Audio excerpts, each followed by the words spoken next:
I'm not the house of cards that falls down easily. I'm strong enough to handle what you throw at me. Welcome to Mental Health News Radio. I'm your host, Kristin Sunanta Walker. Just what are we going to discuss? The intimacy that is mental health. Let's continue to make it as comfortable as discussing brain health or heart health. This show has been on the air for several years and we have amazing co-hosts. And then we created a network of podcasters on mentalhealthnewsradionetwork.com, a place where every possible facet of mental well-being can be talked about openly.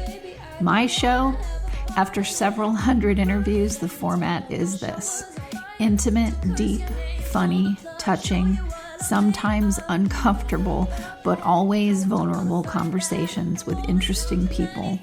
The goal is to have you, our listening family, many of you who have become my good friends, feel as though you are listening in on private conversations. Thank you for tuning in and becoming part of this amazing journey with me, and now with our network of podcasters. Just knowing this podcast might be helping any of you realize you are not alone on this journey called being a human being makes doing this podcast worth every second. After all we promised, we'd be cordial. Hi, everyone. Kristin here. We have two really great guests that were referred to us by one of our other podcasts, our eating disorder podcast, and we'll give more information about that show at the end of this one.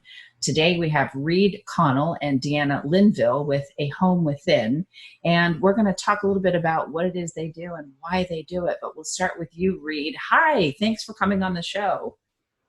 Thanks so much. It's great to be here. Absolutely. And Deanna, thank you for coming on the show too. Excited to be here. Thanks for having us. So let's start with you, Reed. Tell us a little bit about your background. I see you're the executive director, but explain what A Home Within is and, about your background getting you from where you started to here. Sure. So I'm quite proud to serve as the executive director of A Home Within. I took that position on a permanent basis in April, right in the kind of depths and midst of the pandemic. But I had been serving as interim executive director for about 6 months before that. And I stepped into the interim role from a role on the board. I was the chair of the board last fall when our previous executive director stepped down. I've served on the board for about 3 years, but I've been involved with A Home Within for closer to 7.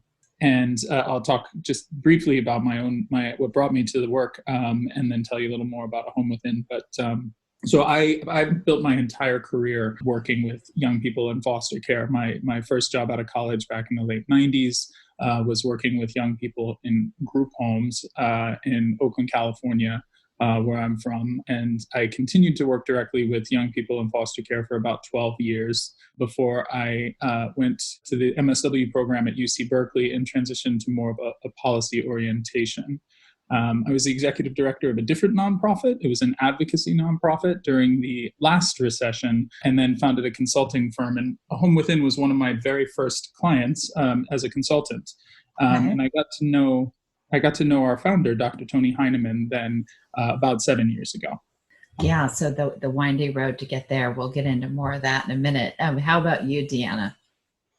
Well, I have had kind of a windy path as well to get to A Home Within. I definitely started out being very interested in working with adoptive families in my master's and doctoral training as a couples and family therapist. And did that worked in some group homes as well, just like Reed, as some of my first jobs. And then moved out to Oregon about 16 years ago and have been part of the faculty in the couples and family therapy program at the U of O ever since. And one of our alumni from our master's program at the U of O has been also working with A Home Within for quite some time, Dr. Sarah Lynn Ralph. She's also faculty at University of San Francisco. And she had let me know about the position that was open at A Home Within back in April or so. And I started looking more deeply into the organization and finding out that it was a place that I wanted to be a part of and a group of people that I wanted to help to support because I believe in the mission of A Home Within.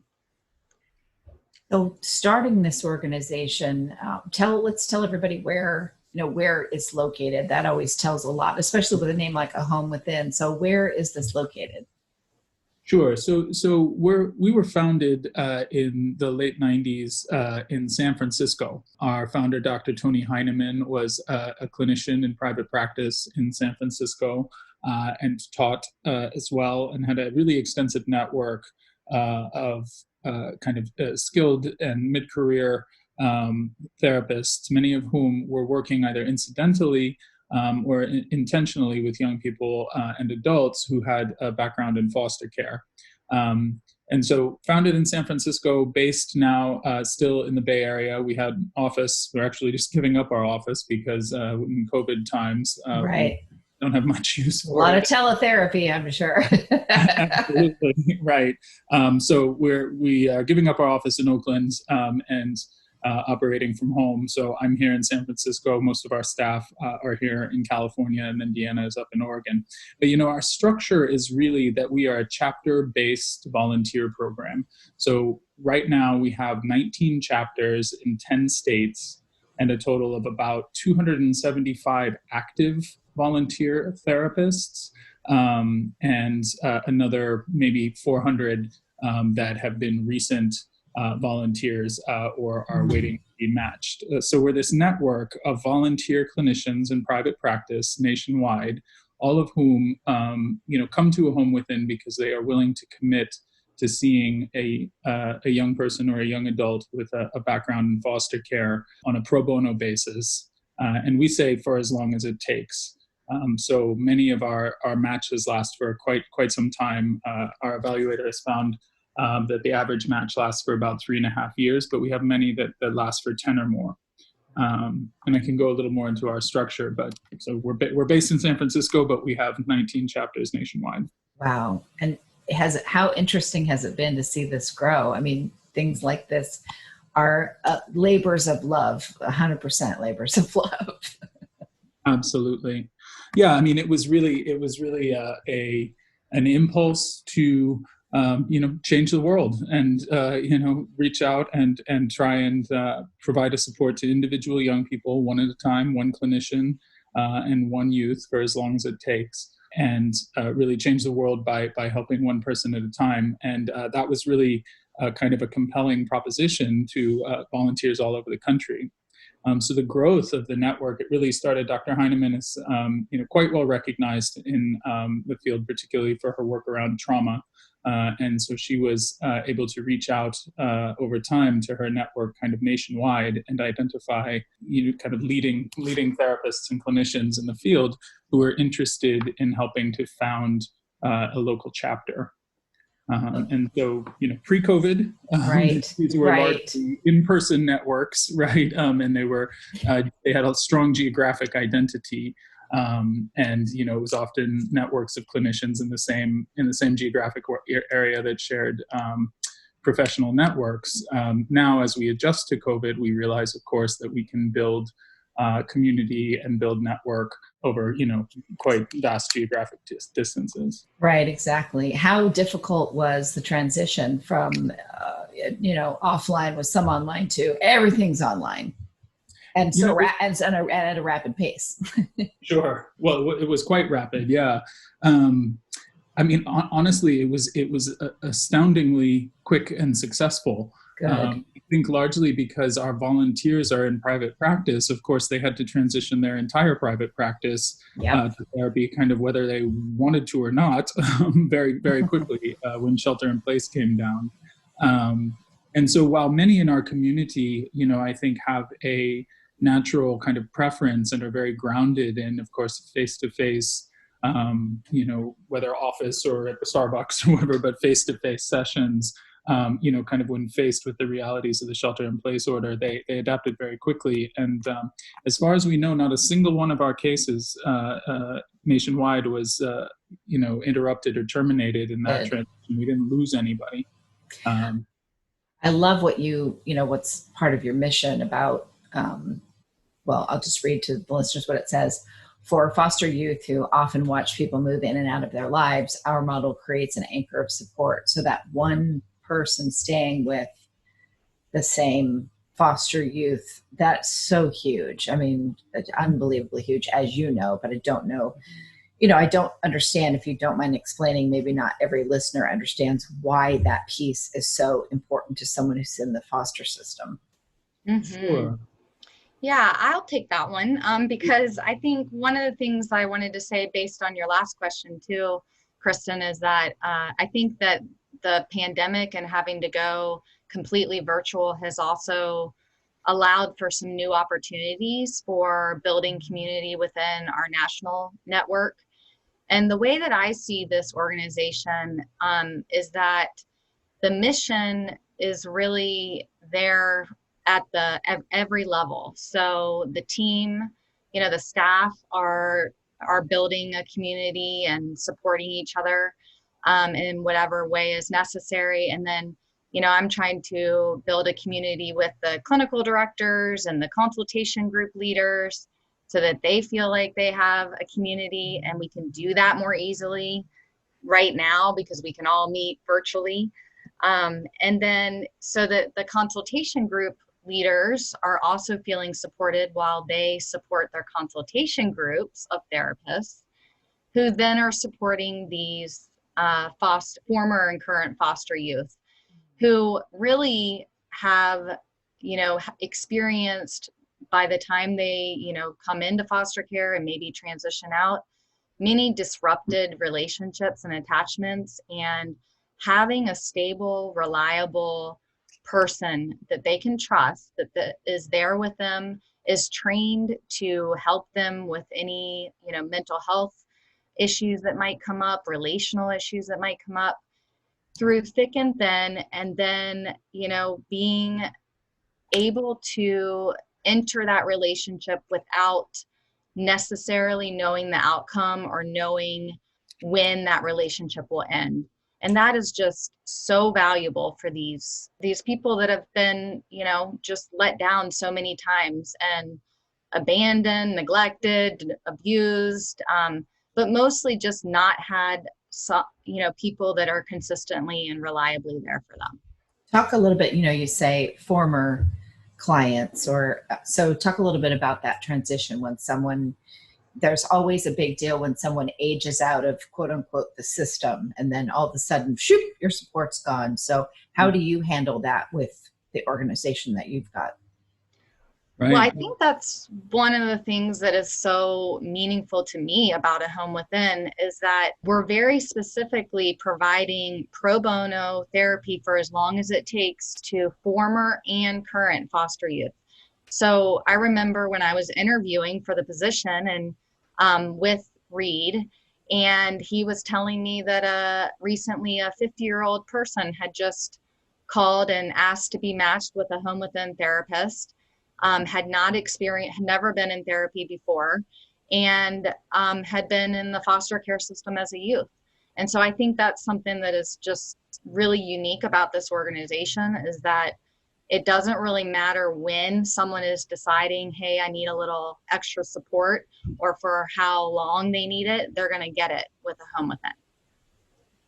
Yeah, I would just add, I think instability and disrupted relationships are unfortunately not only a part of the circumstances that bring young people into foster care, but they're very often a feature of the foster care experience itself. Yes. The young people, particularly those who spend a long time, and particularly adolescents, they move between, of course, what we call placements in foster care. So that might be living with one foster family for a while and then moving to a different one, or moving to a treatment setting or a congregate care facility, either because something happens or because they need additional support.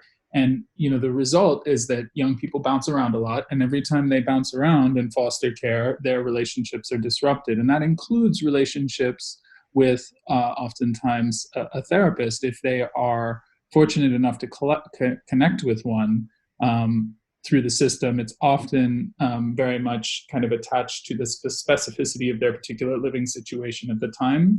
And so if they move, they might lose their therapist. And then, as you point out, when they turn 18 or 21 now, many states have extended foster care to 21, then the publicly funded system is essentially done with them. There's transition planning, and there are good faith attempts to set them up with connections to resources outside of the system, but oftentimes it is a pretty stark cliff. Now, the home within therapists are not actually part of that system. They're not part of the foster care system. They're individuals in private practice, and they connect with young people separately from those relationships that are kind of mediated by the foster care system itself. And so a relationship with a home within therapist can transcend, it can sustain through a change in placement, a change in living situation. Maybe a young person is able to reunify with their family and go home, either to their parents' home or to an extended family member, and that a home within therapist can remain consistent. And then certainly when they age out, that makes no difference to us. Our volunteers stick with them across that time. That's the key. That is the glue right there. Just knowing that, because they're already hearing through other systems that they're working with, as well as your organization, you're going to age out. You need to prepare. So knowing that there is one piece that's going to stay there with it, all this other stuff going away is huge. Right. Right. And then, as Deanna points out, some young people, maybe they, at a certain point in their early adulthood, they feel like they don't need therapy anymore, or maybe they just lose track of their therapist or their network. And if they come back to us, we're absolutely willing to help out in whatever way we can. So we do have young adults and some not so young adults who come back to us when they need more support, and we're happy to provide that. I don't know of any other kind of provision, any other mental health service or available support like this that's available for so broad a population of people. So how often, and you don't have to answer this, but I this is less of a question and more of a statement. I wonder how often it is that you have kids that go through your program and they decide this is the career they want for themselves. Yeah, well, so I could just tell you from personal experience, quite often. I would imagine my safe place is now going to become my career. Yeah. Yeah, I actually am in touch with a young woman who I knew when she was about 13 to 15 years old. She was in a transitional housing program that I staffed many years ago before I went to graduate school, and she reconnected with me when I took this job because she said, "Hey, I got my therapist from a home within. I didn't know you were leading that organization. That's amazing." I asked her what she's doing. Well, she just finished her MSW program and she's pursuing her licensure hours at a clinic in East Oakland, which happens to be up where she and I both grew up. So we had that in common from the beginning. I love it. I love it. You now involved with the organization. You help teach people to live a life of service and advocacy. That's fantastic. That's what makes it the rewarding career. I want to ask both of you. I'll start with you, Reed. Why this career for you? Oh, for me? Honestly, I wish I could say, it's funny, I'll just say this even on the radio. I wish I could say that I made a very conscientious choice based on a study of, my deep personal interests and my, commitment to social justice. I certainly had an orientation towards, doing good work in the community. I had founded an adult literacy program when I was an undergrad and worked with immigrants and refugees and so on. But I had barely even heard of foster care when I took my first job in the foster care system. I had a roommate who was working for an organization in Oakland that provided very high quality foster care placements and therapeutic services, and she told me it was a good job with good benefits and good schedule and flexibility. And so I tried it out, but I tell you, within probably 6 or 9 months, I knew that was where I was going to build my career. I knew that I wanted to work with young people in foster care, that I wanted to think about and try to understand trauma and the many ways that it plays out over time. And so, yeah, like I said, for about 12 years, I worked directly with young people in a variety of settings. And as I worked in the group home for a while, but then I worked in non-public schools. I worked in the homes of families that were trying to reunify. I worked in the homes, in foster homes, providing coaching to parents on how to intervene in behavior and mental health issues. And every time I kind of got a different angle on the system, I kind of got more committed to taking a role that would have, kind of a structural impact. So that brought me here eventually. Well, I'm glad you're there. And Deanna, I want to ask you the same question. Why does this work for you? Well, I mean, the simple answer and the quick one is that I have known since I was probably about 8 or 9 years old that I wanted to be a helper. I didn't necessarily conceptualize it as a family therapist necessarily. And then, in high school, I was, peer facilitator and always one of the people that was trying to make sure everyone felt like they belonged and were cared about. And I kind of became, even I remember the guidance counselor at my high school getting me out of class so that I could, quote, counsel my peers and, responding to emergencies and realizing that, gosh, I have a natural talent for this or a gift for this, but I also really could use some training. Right. And maybe even to grow up a little bit. And so I knew from a pretty young age that I wanted to be a therapist. It was experiences with family therapy that made me realize that was the best fit in terms of mental health fields, just because of it fitting with my worldview and that, behaviors and even mental health symptoms, they make sense given the context that they're in, Right. and that relationships have a massive influence on everyone's well-being and how they feel about themselves and how they learn about themselves. And so that field in particular just being a good fit for me. It can be really difficult to turn it off. I know being a kid that had a lot of childhood trauma and early, at 12, I'm in heavy duty therapy. It made it, I became like a laser with people. Oh, these are their issues. It became really hard not to.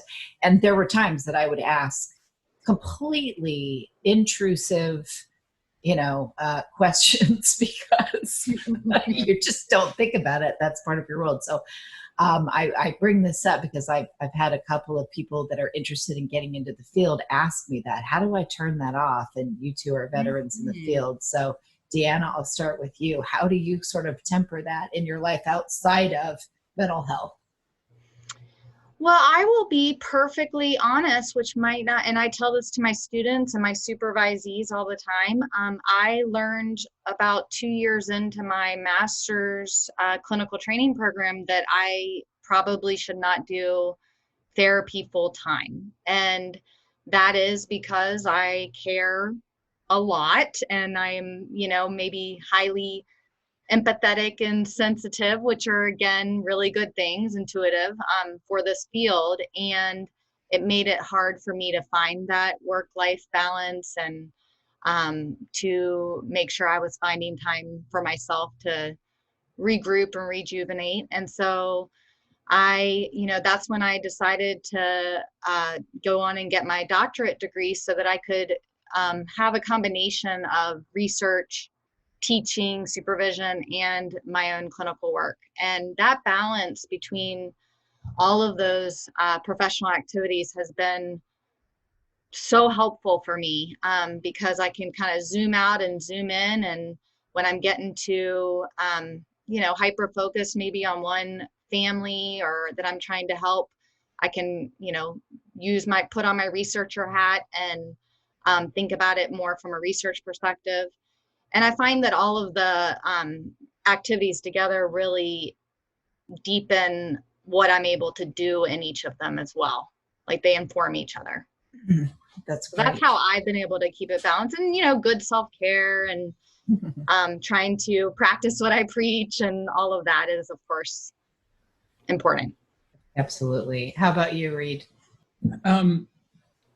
For me, but I think part of it, so I started that first job was at what I call kind of the very deep end of the system. So I worked in a program that provided, kind of residential treatment to some of the very most behaviorally disturbed and most traumatized children in the state of California. At the time, it was called a no eject, no reject program. So, young people, there was nothing that young people could do to get kicked out, and they had been kicked out of many, many, many previous programs. And so there was kind of a concentration effect. And I worked with boys who were 6 to 13 who had been through the most just unimaginable abuse. And at the time, again, I didn't really have a grounding in all of that. I hadn't thought very much about all the ways that those kinds of experiences were going to manifest in young people's lives. And at the beginning, it was rough. Like I said, I had a roommate who had been doing the work for longer, and she blessedly made herself available to me to debrief after almost every shift for about my first 6 months. Thank God for those people, right? Where they just say no and they kind of shake their head and they help you through. Yeah. And that they're like, okay, what's it going to be today? It's not going to be forever that you need to go to them, but boy, are they invaluable when you do. Yeah. Yeah, well, and so it was long and hard. I would say like the first 6 or 9 months, you ask real questions, and there were all kinds of really troubling things that would go on in the program that you were exposed to as these children, kind of manifested the long-term impacts of their trauma. But at a certain point, if you're going to stick with it, you figure out how to put it down at the end of the shift, and you figure out how to not let the kind of vicarious trauma color your own relationships and your own well-being. Not everybody figures those things out. There's very high turnover in the field, particularly in those kinds of settings. Absolutely. But if you do, then that's with you. That's a skill that you have. One thing I have to say, and I don't know how the whole audience of clinicians would think about this, but I read the case files of my first group of young people very carefully. It was something that we were kind of encouraged to do. And so I read these big binders that just documented in absolute granular detail all of this horror that had been visited on these children. And I didn't really feel the need to do that in later years. I knew what I needed to know, but I didn't really need to sink into the details. So especially when I worked with adolescents, I realized that all of that was perhaps helpful in some context, but that young people, deserve the opportunity to define themselves. Rather than having, the worst things that ever happened to them documented in black and white and have me carrying that into my first interactions with them. Right. So that was another piece of it. It was just figuring out kind of like what I needed to know and what I didn't need to know in order to, be available and be present and be helpful to young people.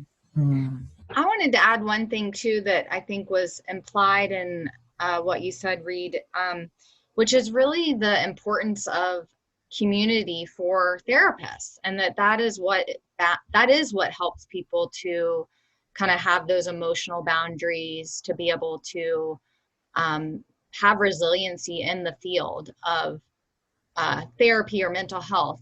And so I think that's one of the really amazing things about A Home Within is that from the very beginning, the way that the founders brought therapists into A Home Within is through consultation groups. So people would want to be part of A Home Within because they knew and admired one of the consultation group leaders.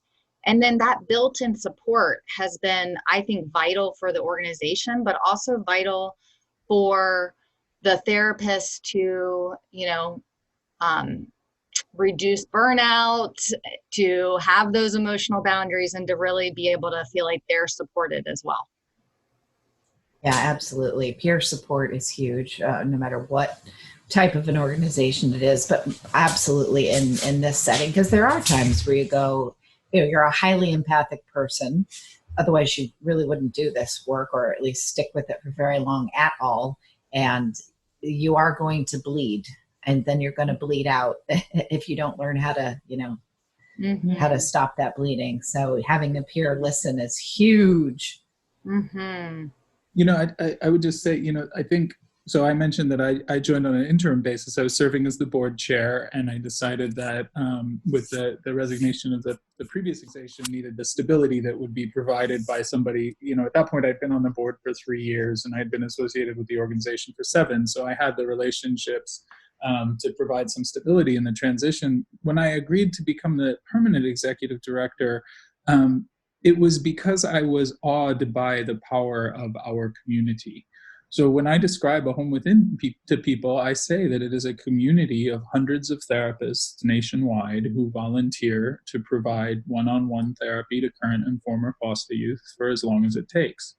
And of course, in the beginning of the pandemic, we were all under duress. Everybody was, stressed and was hurting and was reaching out and looking to connect.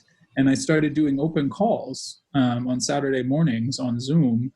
And I had therapists from all over the country, from Northampton, Massachusetts, and Miami, and Chicago, and New York, and Los Angeles, and San Diego, and Portland, and Seattle, joining these calls and really coming together and recognizing that their association and their service to a home within was, enough of a point of commonality for them all to feel tremendously reassured and supported by one another, almost reflexively, right? And then, of course, as we get into it, everybody's having the same struggles with the transition to teletherapy and with just the kind of sheer terror and fear and anxiety that those early days of the pandemic provoked.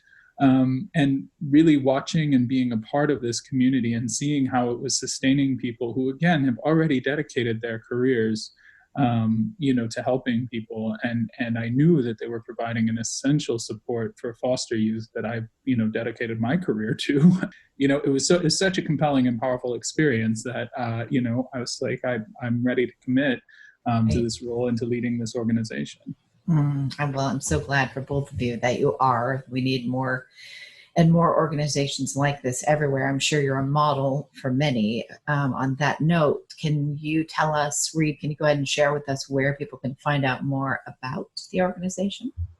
Sure. The best place is at our website, which is www.ahomewithin.org. And there's all the information about what it is to volunteer with us, about the impact of our work. And then there's contact information for both me and Deanna and everybody else on staff. So if folks are interested, they should get in touch. Absolutely. I feel like, right now, people, you're at home more than you ever have been. If you're looking for, this kind of volunteer work, there are ways, because of us being at home, that you can do volunteer work that you don't have to drive somewhere. So the old excuse of, I just don't have time, maybe that really doesn't fit anymore. So if this feels right for you, please go to ahomewithin.org and fill out that information. And I want to give a shout out to our amazing podcasters that do our Eating Disorders Navigating Recovery podcast, who referred me to the two of you. So it's a fantastic show. And I want to say thank you to the two of you for coming on. Thank you so much for having us. And it was just a pleasure. You made it easy. I've been doing this for 8 years. I hope it's easy for people at this point. I can tell. All right. And thank you, listeners, for tuning in to another episode of Mental Health News Radio. Hi, listeners. I'll make it quick. These are some really cool places that give discounts and other cool things for listeners of Mental Health News Radio Network. If you want to get amazing help with healing from narcissistic abuse, go to healfromanarcissist.com. If you want CBD products that are the best of the best, I use them myself, go to Proze, PROZE.com, and use the code mentalhealth20, mentalhealth20. If you want to get daily perk ups that help retrain your brain to think more positively, go to perkupdaily.com. And also, just because this one's fun. Snarkycandles.com. I guarantee you'll love them. Snarky with a Y, SNARKY candles.com. And don't forget, if you want to hear all the shows on the network about first responders, you can go to firstrespondermentalhealthnetwork.com, and all of our shows that focus on narcissistic abuse, narcissisticabusehealingnetwork.com. Thanks for listening, and back to the show.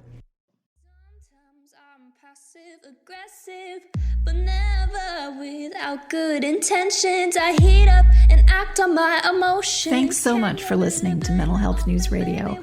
Our podcast can be found on iTunes, Stitcher, and hundreds of other podcast apps, or you can visit our website at mentalhealthnewsradio.com.